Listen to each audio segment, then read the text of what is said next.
हूं जो परमेश्वर मुझे दिखाता है आप लोगों के लिए कि आने वाला समय किस तरह का होगा। आप बड़े हैरान होंगे। अब आने वाले दिनों में एक प्रार्थना उपवास करने के लिए परमेश्वर ने मुझसे कहा है।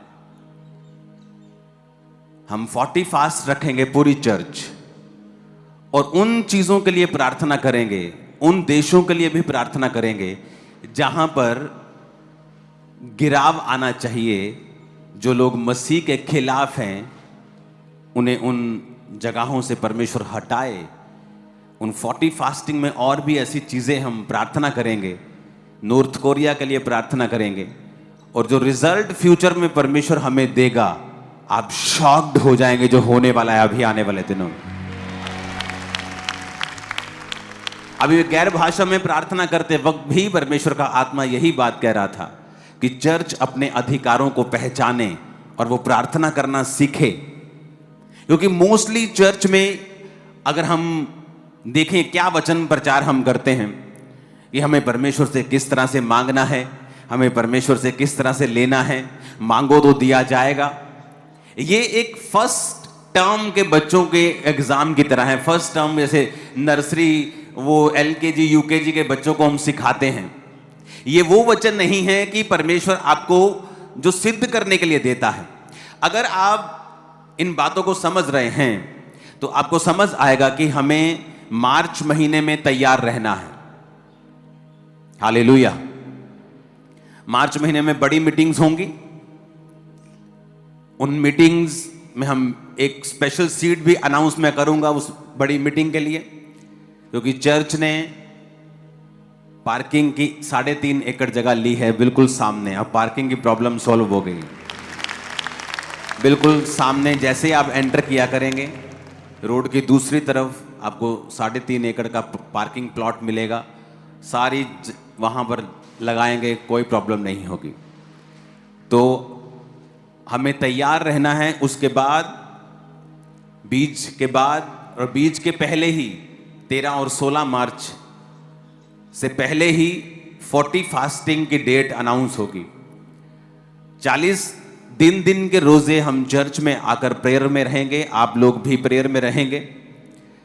प्रेयर पॉइंट्स मैं यहां पर नहीं बताऊंगा, वो जब आप जो लोग वहां पे होंगे उन्हीं के साथ मिलकर उन प्रार्थना पॉइंट्स के साथ हम प्रार्थना करेंगे। मैं आपको बता रहा हूं कुछ ऐसा हो रहा है जो किसी ने सोचा नहीं। पॉलिटिकली मैं आपको बता रहा हूं पूरी दुनिया में परमेश्वर कुछ बड़े डिसीजंस के साथ दुनिया में अपने आप को शो करेगा कि एंड पावर उसी की है और ताकत भी उसी की है। और उसी ने नबूकदनेस्सर को गद्दी पे बिठाया था और उसी ने उसको उतार दिया था।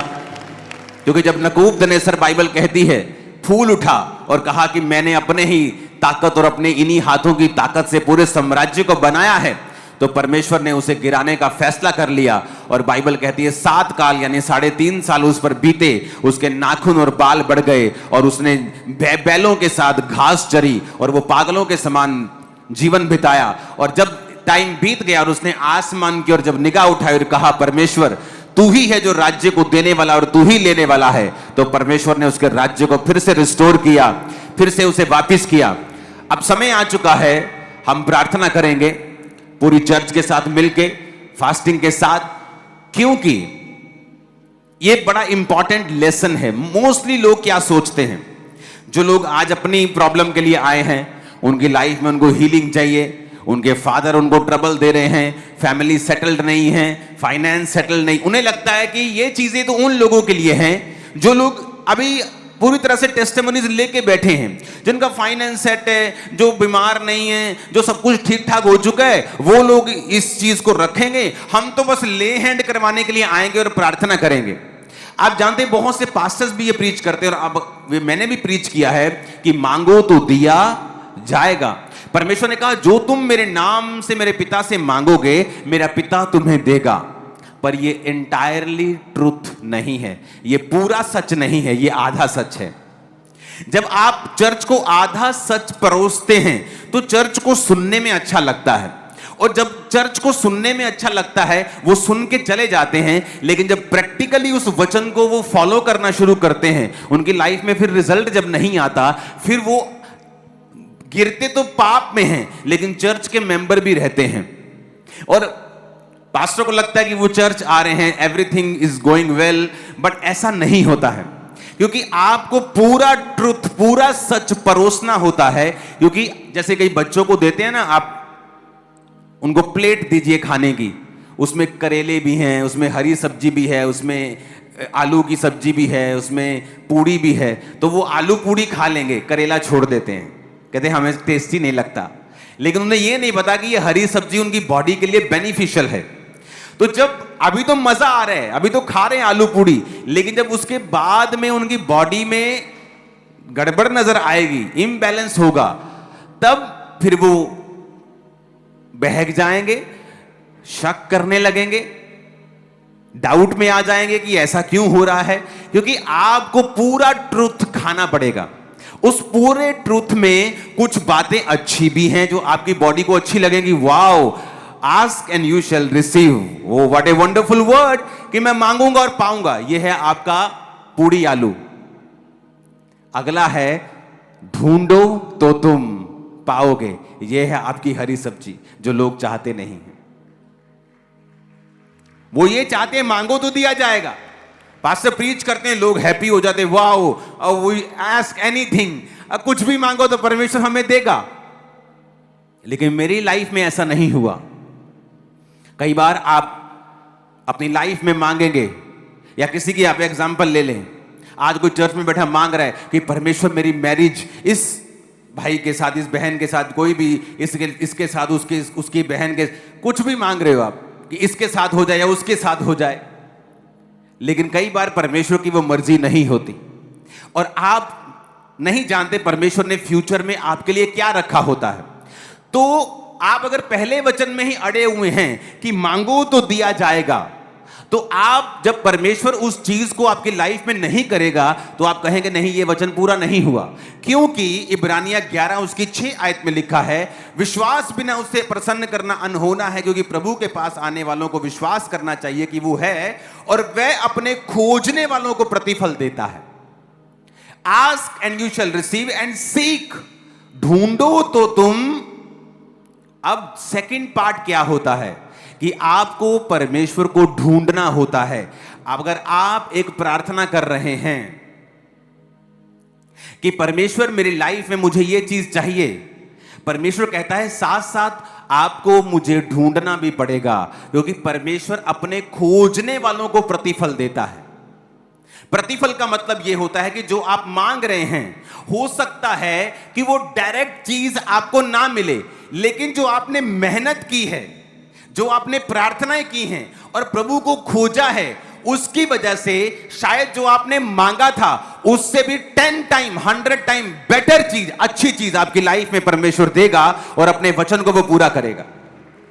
पर आज कलीसिया जो है वो वचन को पूरा सुनना नहीं चाहती, वो अपनी कानों की खुजलियां मिटाना चाहती है। उसे अच्छा लगना चाहिए, उसे और कुछ नहीं चाहिए। अगर उसे अच्छा लग रहा है तो वो वचन ठीक है। आज ये बात समझनी पड़ेगी, एक तरफ से मुझे मांगना होगा क्योंकि मेरा पिता मांगने से पहले जानता है मुझे किन चीजों की आवश्यकता है, लेकिन देता नहीं, देता तब है जब मैं मांगता हूं। तो एक तरफ से मुझे मांगना है जो भी मैं चाहता हूं, दूसरी तरफ से मुझे खोजना है। किसको? परमेश्वर को। कैसे खोजते हो आप उसको? एम्प्लीफाइड बाइबल में इब्रानिया 11 उसकी 6 आयत को हम पढ़ेंगे। मैं नीचे से उसको पढ़ूंगा। He is rewarder of those who earnestly and diligently seek him out। कहता वो रिवॉर्डर है उनका जो अर्नेस्टली, अर्नेस्टली का मतलब फोटो में देखेंगे, उसका मतलब है, पंजाबी में लिखा है दिलों, दिल से। अपने पड़ोसी को बोलो दिल से। एम्प्लीफाइड बाइबल में लिखा है जेड़े दिल तो रब नूं लभदे ने। कहां से? दिलों। एंड डिलीजेंटली, कहता लगन से। डिलीजेंटली का मतलब है लगन नाल ते मेहनत नाल।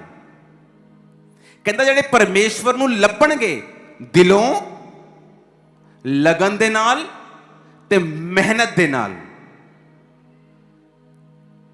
कई बार जो आप मांग रहे हैं परमेश्वर आपको नहीं देता, क्योंकि वो चाहता है बेटा अब तू दूसरा स्टेप लेगा। क्या? तो मुझे ढूंढेगा। मैंने 2004 और 5 में अगर जो मैंने मांगा था मुझे मिल गया होता, आज मैं आपके सामने कभी बैठा नहीं होता। शायद सेवा कर रहा होता, लेकिन इस लेवल पे कभी नहीं होता, क्योंकि ये चॉइस होती है। जब मुझे जो मैंने मांगा मुझे नहीं मिला, मैंने प्रभु को खोजना शुरू किया। कैसे? मेहनत से। क्या मेहनत की? फास्टिंग, 40 रोजे, 5 बजे तक, एक बार खत्म, 2 दिन के बाद ही दूसरे 40 रोजे खत्म, तीसरे 40 रोजे खत्म, चौथे 40, 5वें 40। फास्टिंग मशीन बन चुके थे हम लोग। और साथ साथ में 40 रोजों के बीच बीच में 3-3 दिन रात के रोजे, क्योंकि परमेश्वर को ढूंढना है लगन से, मेहनत से और दिलों। बोलो दिलों। वो कैसे? मैं जा रहा हूं गाड़ी में, अपनी गाड़ी में जा रहा हूं और गाने बज रहे हैं फिल्म के, और मैं सोच रहा हूं कि क्या परमेश्वर चाहता है कि मैं ये सुनूं? हर बॉलीवुड का गाना शैतानी नहीं है, मैं आपको बता रहा हूं। वर्ड्स पे डिपेंड करता है कि वो कैसा है। कई बॉलीवुड के मशहूर सॉन्ग्स हैं जो क्रिश्चियनिटी में जीसस के लिए लिखे गए हैं, और पवित्र आत्मा से भरे लोगों ने उन्हें लिखा है, लेकिन जब वो गाते हैं तो ऐसा लगता है कि वो अपनी बीवी को या अपने हस्बैंड को बोल रही है। हालेलुया। लेकिन जो मैं सुन रहा था वो अलग किस्म के थे, तो मैंने कहा नहीं, परमेश्वर तो नहीं चाहता होगा, बंद कर दो। क्या परमेश्वर चाहता है कि मैं ये करूं?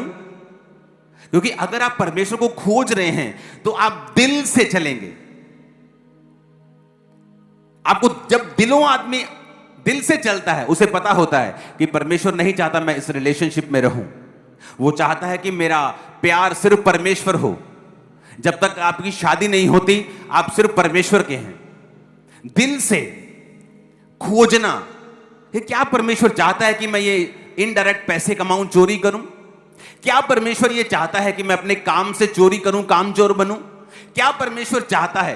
दिल से उसे खोजना, डिलीजेंटली, मेहनत से, अर्नेस्टली, दिल से, लगन के साथ उसे जब हम खोजना शुरू करते हैं तो परमेश्वर हमारी राहों को बदलता है और वो हमें लेके जाता है दिन प्रतिदिन आगे, और फिर हमें वो देता है जो उसने हमारे लिए बेस्ट रखा होता है। क्योंकि ये पहला स्टेप है जो आपको बताया जाता है कि ask anything in my name and you will receive that. ये सच्चाई है, लेकिन कंप्लीट ट्रुथ नहीं है। कंप्लीट है सीक डिलिजेंटली, अर्नेस्टली। किसको? अपने बॉयफ्रेंड को, गर्लफ्रेंड को? नो, कहता गॉड को। सीक हिम आउट, उसे खोजो कहता है। उसकी आदत है छुपना। परमेश्वर जा रहे हैं चलते हुए पानी पर, अपने चेलों के पास से निकल रहे। परमेश्वर नहीं चाहते थे चेले उन्हें देखें, लेकिन जब चेलों ने देख लिया तो परमेश्वर को अपने आप को बताना पड़ा, डरो मत, मैं हूं। वो चेले समझे भूत चल रहा है कोई पानी के ऊपर। तो परमेश्वर की आदत है छुपना। परमेश्वर की आदत है छुपना, छुप के रहना, ताकि इंसान उसे खोजे, इंसान उसको ट्राई करे, उसको खोजे, वो एफर्ट करे डिलीजेंटली, लगन से, मेहनत से, दिल से। ये परमेश्वर का एक आदत है छुपना, अपने आप को छुपा के रखना, ताकि इंसान उसे खोजे। और परमेश्वर ने क्या कहा कि खोज, ढूंढ तो तू पाएगा। और इब्रानी में कहता है कि मैं अपने खोजने वालों को प्रतिफल देता हूं। मैं उन चीजों में नहीं फंसा। मैं चाहता था प्रभु मुझे तू इस प्रार्थना का उत्तर क्यों नहीं दे रहा है, लेकिन परमेश्वर नहीं दे रहा था। वो नहीं चाहता था, ना वो उत्तर दे रहा था। मैंने कहा कोई बात नहीं, खोजते रहे, खोजते रहे। अगर मैं प्रभु को खोज ना रहा होता, या मैं निराश हो जाता या अपनी जिंदगी में गलत स्टेप ले लेता। बहुत से लोग गलत स्टेप ले लेते हैं शादी में, बिजनेस में, सेवकाई में। वचन कहता है पौलुस एक जगह जा रहा था प्रचार करने के लिए, और जैसे ही वो वहां पे गया, परमेश्वर की आत्मा ने कहा मत जा। अगले शहर गया, परमेश्वर ने कहा मत जा। उसे कैसे परमेश्वर का आत्मा गाइड कर रहा है? क्योंकि वो परमेश्वर को खोज रहा है, साथ साथ प्रार्थना कर रहा है। उसके वचन में पढ़ के देखो, कहता मैं अपने शरीर को मारता कूटता और वश में लेके आता हूं कि जो मैं प्रचार कर रहा हूं उसके विषय में मैं निकम्मा ना ठहरूं। अपने बेटे स्पिरिचुअल सन तीमुथियुस को बता रहा है अपने कैरेक्टर में स्ट्रांग रहना है। जब भी वो पत्रियां लिख रहा है, मोस्टली वो आपके चरित्र और परमेश्वर के साथ आपका संबंध स्ट्रांग हो, इसके विषय में बात कर रहा है। हालेलुया। और कहता नॉक, खटखटाओ तो तुम्हारे लिए खोला जाएगा। खटखटाने का मतलब है नेवर गिव अप। कभी गिव अप मत करो परमेश्वर पर, कभी गिव अप मत करो। अगर उसने अलीशिबा को बूढ़ा कर दिया और बेबी नहीं दिया, लेकिन जब दिया तो वो जीसस का भी गुरु था, बैप्टिज्म दिया जीसस को। और जीसस ने कहा मुझे बपतिस्मा लेना है। यूहन्ना कहता नहीं गुरु, तू मेरा गुरु बन, तू मुझे दे। जीसस ने कहा मैं धार्मिकता को पूरा करूंगा और मैं भी किसी के नीचे रहूंगा।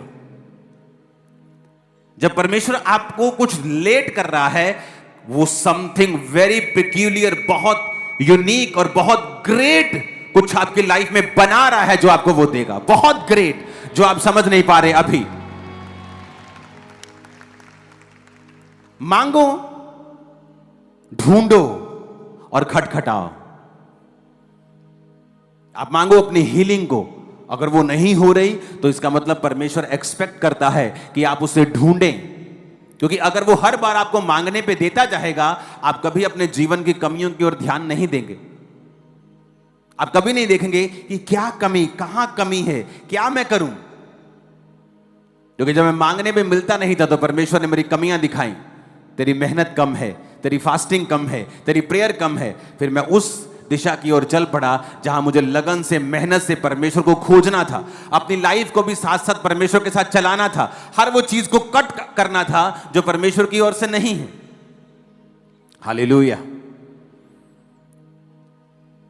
तो ये एक जर्नी है, क्योंकि जब आप मांगते हैं और आपको मिलता नहीं है, तब आपको यह खोजना होगा कि मुझे प्रभु के करीब कैसे जाना है और मुझे अपने जीवन की कमियों को कैसे ठीक करना है कि मैं आगे बढ़ सकूं। नहीं तो फिर लाइफ में कंफ्यूजन रहेगी। आप मांगेंगे, मिलेगा नहीं, और आप बीच में स्टक हो जाएंगे।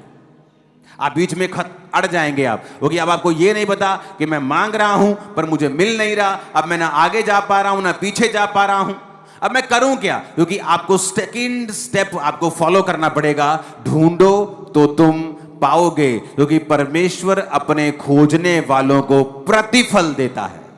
कि जो तुमने मांगा होगा, जितनी प्रार्थनाएं की होंगी, जितनी फास्टिंग की होगी, जितनी डिलीजेंटली, अर्नेस्टली, दिल से, लगन से, मेहनत से जीसस को खोजा होगा, कहता मैं सारी चीजों का प्रतिफल इकट्ठा करूंगा और तेरी गोद में डाल दूंगा और तू बेस्ट होगा। ओ आमीन, ऊंचे वाला चाहिए। Hallelujah, hallelujah. आप तैयार हैं क्या? मैंने कहा आप तैयार हैं क्या? सिर्फ मांगने के लिए कि उसको खोजने के लिए भी? हां, सिर्फ खोजने के लिए कि उसके बाद खटखटाने के लिए भी? क्योंकि कुछ लोग मांगते हैं, उन्हें मिल जाता है, फिर दोबारा मांगते नहीं मिलता, फिर उन्हें खोजना पड़ता है। फिर वो खोजते हैं, कुछ देर खोजते हैं, फिर वो हट जाते हैं। क्योंकि परमेश्वर ने कहा तीसरा स्टेप ये है कि खटखटाना है। जब तक खुल नहीं जाता, मुझसे मांगते रहना है और मुझको खोजते रहना है। जब तक मिल नहीं जाता, मांगते रहना है, खोजते रहना है। क्योंकि परमेश्वर ने कहा, एक आदमी अपने दोस्त के घर के बाहर गया और कहा मेरा दोस्त आया, मुझे रोटी दे। उसने कहा नहीं, मेरे बच्चे मेरे साथ बिस्तर पे, मैं उठ नहीं सकता। कहता ये नहीं कि उसका दोस्त आया है तो उसने रोटी दी। कहता उसके बार बार मांगने के कारण, लज्जा छोड़कर मांगने के कारण। कैसे मांगने के कारण? लज्जा, कहना शर्म छोड़ के मांगने के कारण। कि नहीं यार मैनू दे यार, प्लीज उठ यार, नहीं इदा ना कर, कोई गल नहीं, मैं 2 मिनट च दे। तो कोई बोलता चल ठीक है, नहीं तो ना सी, मैं कुछ और देख लेना। पर कहता लज्जा, जीसस ने कहा इसलिए नहीं कि वो लज्जा छोड़कर उसने मांगा और वो मांगता रहा। 2013-12 की ये बात है, तब चर्च उधर लगती थी और एक लड़की को चर्च में लाए और उसे लहू बहने का रोग था। आई थिंक उसका भार 25 किलो हो गया होगा। ऐसे सूख के कांटा थी वो। और मुझे याद है जब वो प्रेयर लाइन में आती थी तो उस समय काफी ले हैंड होता था, संडे संडे संडे, तो वो बार बार लाइन में लग जाती थी। उसने एफर्ट करना कि मुझे प्रार्थना करवा के ही जाना है और उस पर ले हैंड होता गया। आई थिंक मुझे जितना मालूम है कम से कम 100 बार उस पर ले हैंड हुआ होगा। लज्जा छोड़कर उसने मांगा। 10 साल 12 साल बाद मैंने उसे प्रेयर लाइन में देखा। वो बेबी पकड़ा, पता नहीं क्या, मैंने उसे देखा। मैंने कहा तू तो वही लड़की है। कहती हाँ, मैं ठीक हो गई थी, मेरी शादी हो चुकी है, अब मैं किसी और प्रेयर रिक्वेस्ट को लेके आई हूं। तो मैं देख रहा था कि परमेश्वर तेरा वचन पूरा होता है। उसने गिव अप नहीं किया। 2 बार ले हैंड, 3 बार ले हैंड हुआ, ब्लड अभी भी आ रहा है, रंग ब्लैक हो चुका है, बिल्कुल सूख, जितना आप इमेजिन करते हो किसी को सूख, उतना सूखी हुई थी। लेकिन परमेश्वर कहता अगर तू लज्जा छोड़कर मांगेगा, क्योंकि जहां प्रभु की उपस्थिति होती है ना, वहां चीजें आसान नहीं होती। जहां उपस्थिति नहीं होती वहां आसान होता है। लेकिन जहां आपको जीसस मिलेंगे तो जीसस को टच करना 12 साल की लहू बहने वाली औरत के लिए आसान नहीं था, क्योंकि जहां जीसस होते वहां लोग उनको छूने की कोशिश करते थे, आसान नहीं होता था। कुछ लोग कहते हैं कि जहां मर्जी चले जाओ, हर घर खुदा का घर है। हर घर खुदा का घर तो है, लेकिन वरदान हर घर के अलग हैं। अगर आप आंखों के डॉक्टर के पास चले जाओगे और बीमारी आपको कोई और होगी, तो वो गाइड तो कर देगा क्योंकि उसने बाकी पढ़ाई भी सिमिलर सी की है। लेकिन स्पेशलिस्ट के पास अगर आप नहीं जाओगे तो आपका इलाज होने वाला नहीं। परमेश्वर ने कहा, परमेश्वर ने चर्च को प्रेरित भविष्यद्वक्ता, पास्टर्स, इवेंजलिस्ट, टीचर्स दिए हैं। आप जानते हैं कुछ चर्चेस में परमेश्वर काम नहीं करता। क्यों? क्योंकि जहां वो काम करता है वो उनकी चुगलियां, उनके खिलाफ इनडायरेक्ट डायरेक्ट बोलते हैं और खुद उनकी लाइफ में भी परमेश्वर काम नहीं करता। कितने मेरी बातों को समझ रहे हैं?